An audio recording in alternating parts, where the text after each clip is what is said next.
I can honestly say your secrets will always be safe with me. But that's mostly because I probably don't care enough to listen. Funny how that works. Hello, and welcome to a show that says you've got a little hard-working personality in you, don't ya? Too bad it's your dad, and that's the reason why you only get to see him through glass with supervised visits. Here on the Peter Pod Network! Season 2! Because your theory is we're going to go down there and have a donkey barbecue and I'm going to furnish the ass, right?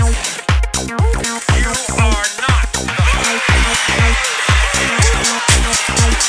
You don't know where that's been. And a big welcome back to everybody out there for Season 2, Episode 18 of the Peter Pod Network. I am Peter Pod, he's Will in the back, and this week's mascot, Donald Trump, aka the Big Orange Monster, has just been hit with another set of felony charges for his handling of classified documents. And still he has a better shot at becoming president than you. Feel proud, America. Yes, welcome back to what we hope is another great show as we talk about things like Bike Week has returned to Laconia, New Hampshire for its 100th anniversary, and the Peter Pod Network makes sure to make an appearance and shrink as much as humanly possible. And we fit right in. Hampton Beach Sandcastles are finishing up, and anyone who's anyone is waiting for another group of asshole kids to ruin the event again this year. Kevin Spacey says he's getting ready for his big comeback in Hollywood, and most people are wondering which little boy's back that will be on. Bill Cosby's getting sued OJ style, and I'm pretty sure at this point we don't even have to say why. Just think, druggy drug drug, and gluggy glug glug, and rapey rape rape. Harvard Medical School just found out that one of their employees has been throwing a fire sale on used body parts. We didn't have to write a joke for that one. What the fuck? And science may have found a way around those pesky laws against human cloning, because that's what we need. More assholes. We'll get to all this and more in this episode of the Peter Pod Network. And this week's email comes from Elizabeth in Manchester, and she writes, "Why do you always make fun of your listeners? That's no way to grow your show." And we can answer that one pretty easily, so thank you for Elizabeth for the throwing us a softball there. I know we said it before, but some things apparently do bear repeating. The Peter Pod Network only exists because two giant assholes decided to tell off the world, and we think we're pretty good at it, and we get the hay mail to prove it. And what we mean is the whole point of the show is for people to stop being polite and say shit as it actually is. What do you think our world starts with? We're all giant pieces of shit, so we might as well enjoy it. We now live in a world where people are redefining commonly used words and creating safe spaces in order to be as inoffensive as possible. And this is just judging by what we see crawling around Concord. But some of y'all could use for someone just to punch you in the fucking face with some truth. And hopefully that truth is going to be worse than a punch in the nose. That way maybe you'll learn that dressing up like a 12-year-old Japanese girl is not the way to attract men. At least not the ones who aren't terrified that the FBI could show up at any moment with a warrant for their computers.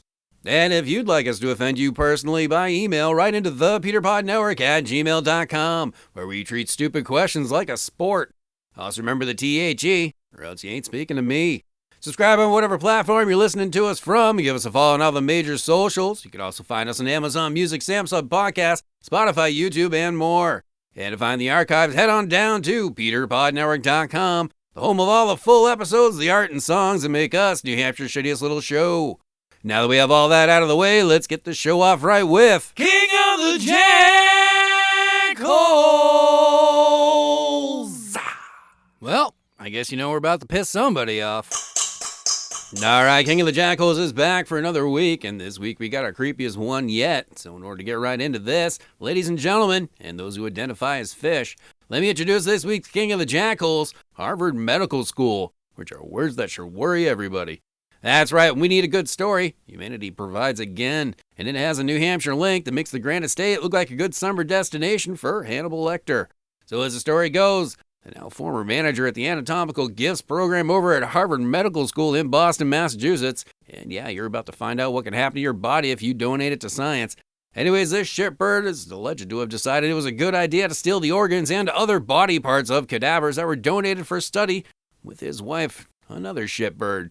And then the two of them smuggle the shit up to his place in Goffstown, New Hampshire, and then sell them online, like a couch you buy on Amazon. And for some ungodly reason, thought that would fly under the radar. At one point, the couple, 55-year-old Cedric Lodge and his wife, 63-year-old Denise Lodge, were allowing tours through the morgue to at least two folks who were also named in the indictment. Katrina McLean, who's also the owner of Cat's Creepy Creations in Peabody, Mass. And seriously, if you bought something there, you might want to check if the real owners might like their foot back. and also Joshua Taylor, who is just a really fucked up collector, I guess. Not a lot of information has come out about him just yet, but for some reason that makes us worry even more. One of the sales from the prosecutor that was mentioned was an instance where Cat McLean, and we quote the Guardian here, agreed to purchase 2 dissected faces for $600, and McLean herself was suspected of shipping human skin to another person in Pennsylvania. That was so disgusting fuck could turn the human hides into leather, because she didn't have enough lampshades or something, I guess. Heads, brains, skin, bones, and a shitload of other donated remains were stolen and then sold by the couple, who appeared to have been rooting for the wrong side when they saw Silence of the Lambs. And in the memo lines on the transactions, you can see that participants had a bit of sense of humor with the whole thing, as one read head number 7, and another just simply said brains, with the extra eyes in the spelling to read out like a zombie. Which you gotta admit, kinda funny. Harvard's pissed, and we would hope they would be, but this doesn't really make too much sense, because doesn't this guy have a fucking boss? Does no one check to make sure no one made off with Mrs. Templeton's face so it doesn't end up on eBay as part of some geriatric-themed wall clock? Well, I'm the shit. Is this guy and his wife getting away with this? Allegedly. For this long before somebody notices that Cedric is bringing an audience in to work with him, and everybody leaves with a parting gift. It's bad enough that we've got to worry about people digging up our bodies and fucking them. Now we got to worry about people going shopping for us at the morgue like it was a goddamn Kmart blue light special, turning us into a pair of pants. You know why Betty White died? So she didn't have to hear about this shit. So for not keeping on your shit and making sure the guy you knew was the creepiest guy in the building, I mean, who else takes that fucking job? And making sure that fuckhead isn't hosting his own Amazon shop in the middle of your morgue, Harvard Medical School, you are King of the Jackholes!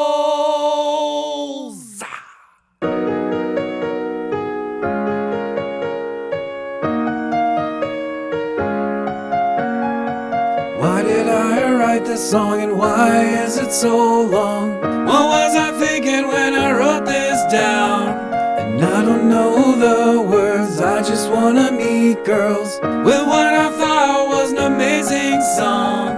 And I don't know how this song goes. Now probably should've tried a little more. Now I spend every night playing a song I don't like on stages up and down this road. And every time I sing it, I just kinda wing it, because I've got no soul. And I don't know how this song goes. Now probably should've tried a little more.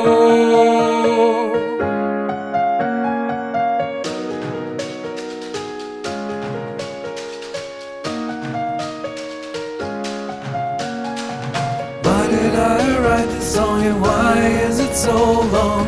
What was I thinking when I wrote this down?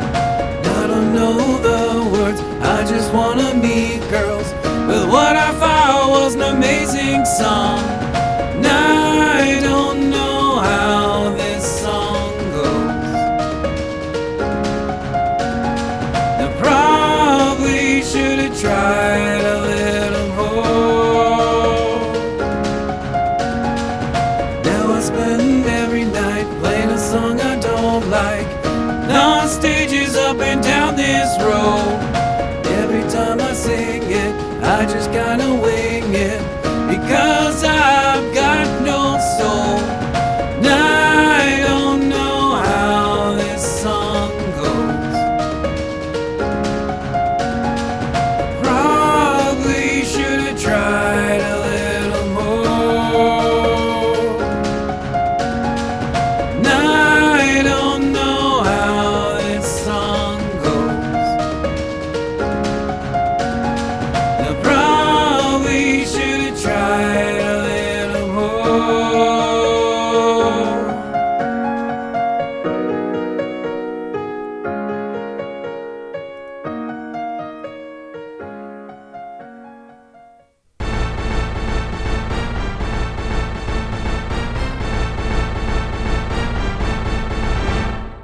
Coming to you live from the Peter Pod News Station's world-famous Stage 5. Join our host in discovering what makes you tick, New Hampshire. Is your neighbor secretly running a Taiwanese brothel out of his basement? He is. Are they open when I get off work tonight? They are. Do we know if they accept checks? They do. Can someone call my wife and let her know I'll be late? On it. This is the PPN News. Welcome to your local New Hampshire news. First up tonight in the PPN News, Bike Week has returned to Laconia, New Hampshire to celebrate its 100th year in the Lakes region. And if the guy who threw up all over the docks is any indicator, it was a smashing success. Though some reports of motorcycle-involved accidents were reported, including the death of actor Treat Williams just across the state line in Vermont during the week. Most of the event attendees who wanted to were able to get just as fucked up as they wanted and make just as big ass out of themselves as they felt was needed, just as God intended. Which, if you boil it down, means yada yada yada, way too many bikes showed up. And yada yada yada, a lot of people drank way too much. And of course, yada yada yada, a lot more girls are willing to do butt stuff. And the men rejoiced. Overall, the event really was nicer than most years as the temperatures didn't scorch and a lakeside breeze kept the cheap beer vendors and the guy selling nickel bags by the beach in good spirits, which of course made this guy very, very happy. A Manchester apartment building on High Street was almost the victim of an arson by 55-year-old Michael Mientes, also of Manchester. The motive for the attempted display of stupidity was not immediately revealed by the Manchester Police Department or the Manchester Fire Department, who worked in conjunction to prevent the felony attempted arson to an occupied structure. But if history of these things is any indicator, he was probably trying to save some abandoned kittens he found in the alley and was warming them with a space heater to save their precious little souls. Nah, we're kidding. Nowadays in Manchester, and we're just guessing here, but either set something on fire trying to smoke crack, or there's some bitch in the building who don't listen. Either way, it looks like Michael Mientes' love of all things flaming may not come in handy quite so well when he hits prison. Or he can make him the most popular guy there. Only time will tell. Then finally tonight in the PPN News, competition returns to Hampton Beach as the most popular contest that no one really cares about is back once again in the sands along Ocean Avenue. That's right, the sandcastle competition is back, along with some familiar competitors that no one really cares about as well. And this year's sculptures can be best described as something I'll check out later, if I don't go home first. And maybe I'll check them out next time. Maybe. But for those of you out there interested in things that are kind of pointless, but nevertheless are a great excuse to gobble the kids up in the car and take them to the beach, and if you're lucky, lose sight of them and let them get kidnapped, and maybe then next year you can afford a better vacation than the fucking sandcastles. And it'll be quieter too. Hello, friends.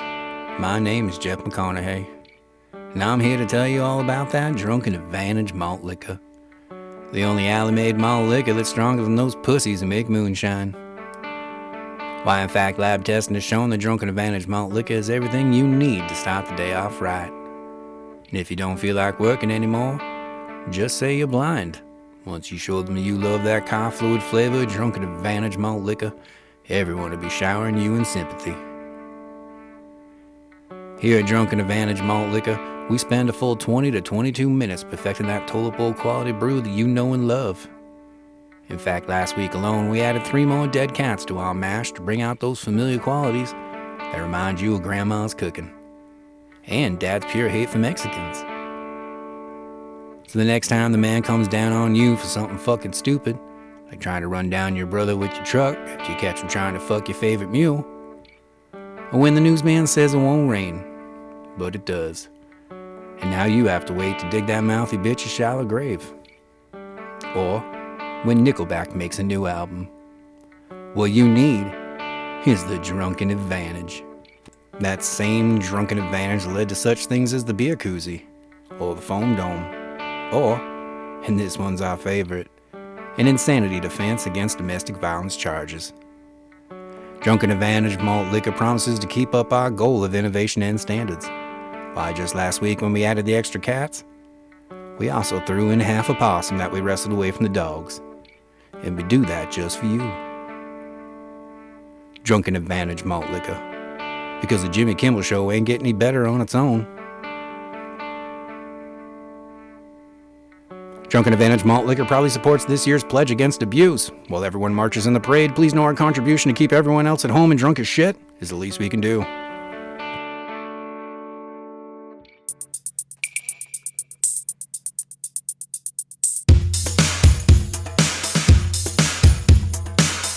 Listen to stories from around the world. Sit back and relax with your girl.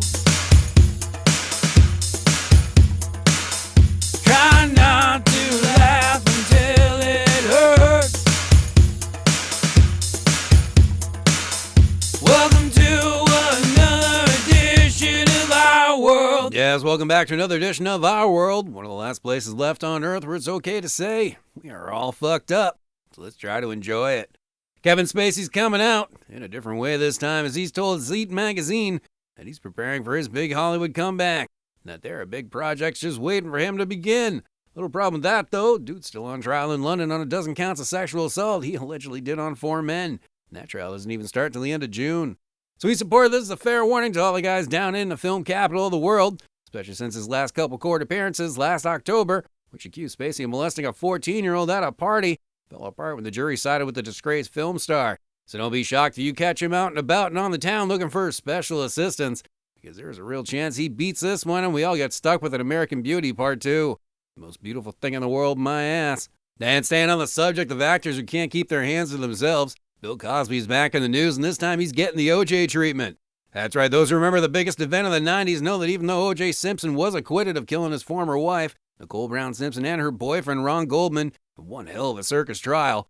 Well, that didn't stop Ron Goldman's father from suing the shit out of Simpson and winning a civil suit for millions against the former football star / actor. And it looks like Janice Dickinson and 8 other women have a lawyer who pays attention, because they're now going for broke and are suing for an undisclosed amount that some are estimating to be between a shitload of money and a fuck ton of money. And that's not all for Cosby, as it appears the state of Nevada may be making this whole thing easier for the women to do, as the previous statute of limitations that had previously prevented the sexual assault lawsuit from coming earlier was recently abolished and removed, which of course now is Bill Cosby shit and pudding pops. In other news, longtime artist and creator to characters beloved by millions, artist John Romita Sr. has passed away at the age of 93. Most remembered for his longtime work on the comic book The Amazing Spider-Man and being co-creator for the character Wolverine, Romita must have been plenty pissed to see his work go on to make billions in the movie world without him. Knowing that I missed out on over 10 years of those checks would have killed me too. And as we said earlier, science may have found a way around those pesky human cloning laws, as the announcement that a synthetic human embryo has been created in a lab without the use of a womb, which basically means that someday maybe you too can own your very own human, hilariously just like the Confederates and the Bible always wanted. And before you're getting all kinds of pissy, the Bible's got no problem with slavery, you just can't fuck them. Or maybe you can, I don't know. Anyways, most are assuming these embryos are going to be used to grow organs for transplant or for studying disease. And the rest of us are assuming that in order to do that, medical science is going to have to go into the torture business. Because you can't find out if your smallpox vaccine works until you give the vaccine and smallpox to someone. And then you get to sit back and watch what happens. At least less homeless people will go missing now. Then in our last story of the night, the dead are rising and they are pissed. Or at least one mother is in Ecuador after she was declared dead and her kids threw her awake before they were going to bury her old ass in the ground. One person among the 20 described at the event said 4 or 5 hours had passed at the wake, and then suddenly the coffin started to rock and make sounds. That's right, Bella Montoya, age 76, was declared dead just that morning. Apparently her kids couldn't get away from her fast enough, as they waited all of 6 seconds to throw the wake while they dug a hole out back. But much to the kids' dismay, Mama wasn't dead, but she was wrapped up tight in a sheet and was screaming and banging on the coffin lid to get the fuck out of there. But it looks like Mama Montoya wasn't a complete bitch after all, as her kids decided to let her out. But for a second or two there, they had options, and at least one of them thought about it. I get on the plane, it's time to go. This is the dumbest thing I could have ever done. Then we're on our way, and the high we go. And it looks like there's no turning back now. It's right there, my turn. I feel like it's now or never. So scared, cause I know that if I die, that shit's forever.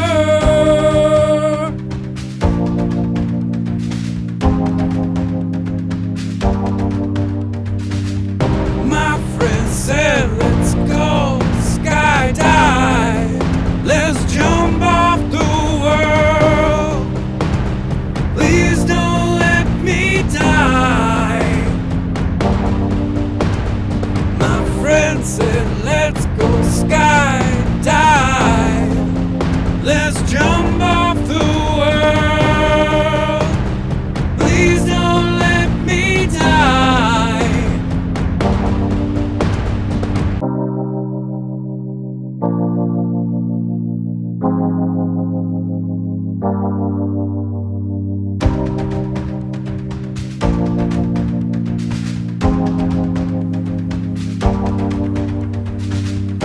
I said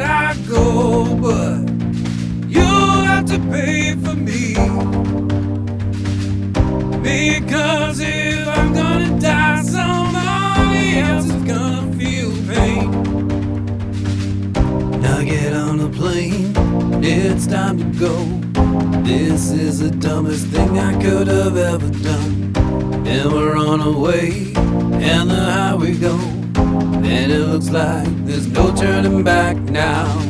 It's right there, my turn. Feel like it's now or never. I'm so scared, 'cause I know that if I die, that shit's forever.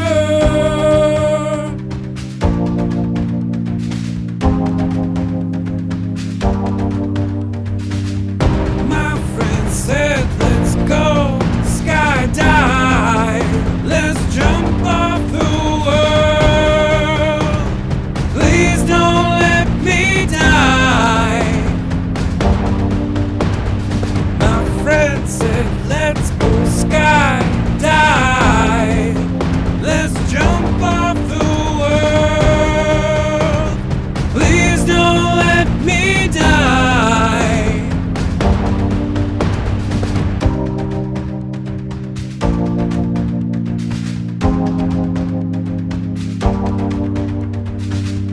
My friend said, let's go skydive. Let's jump off the world. Please don't let me die. My friend said, let's go skydive. Let's jump off the world. Please don't let me die. My friend said, let's go skydive. Let's jump off the world. My friend said, let's go skydive. Let's jump off the world. My friend said, let's go skydive. Let's jump off the world. My friend said, let's go skydive. And that is it for this week's show. Thank you for checking out episode 18 of the Peter Pod Network. Well, if you liked what you heard, particularly proud of this week's songs. We know we kept the show slightly shorter this week, but you're just going to have to suck it up, because between Bike Week and a few days in Hampton Beach, we had shit to do. Way too much weed and beer to do it with. Special thank you to Adam in Hampton for taking us around and showing us all the good places to smoke a J without getting in trouble. And a big hello to Tino, who runs the hippie shop next to the arcades, for joining in our festivities and being cool about not calling the cops. So make sure to hit that subscribe button and give us a follow wherever you find us. We're also on Amazon Music, Samsung Podcast, Spotify, YouTube, and more. So if you see a search bar, type in Peter Pod Network and see what happens. So for Will in the back, I am Peter Pod, and this week's mascot, Donald Trump, may have figured out the worst way to spend $130,000.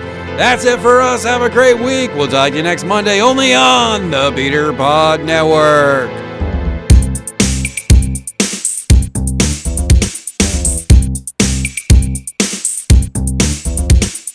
Here we are with what you want, even if you don't.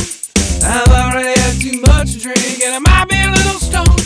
They're ready to be stupefied by a story about your mom. And maybe you'll realize that we just don't give a fuck. Just trying to have some fun. Just trying to have some fun. No, we don't care, really don't give a fuck. Just trying to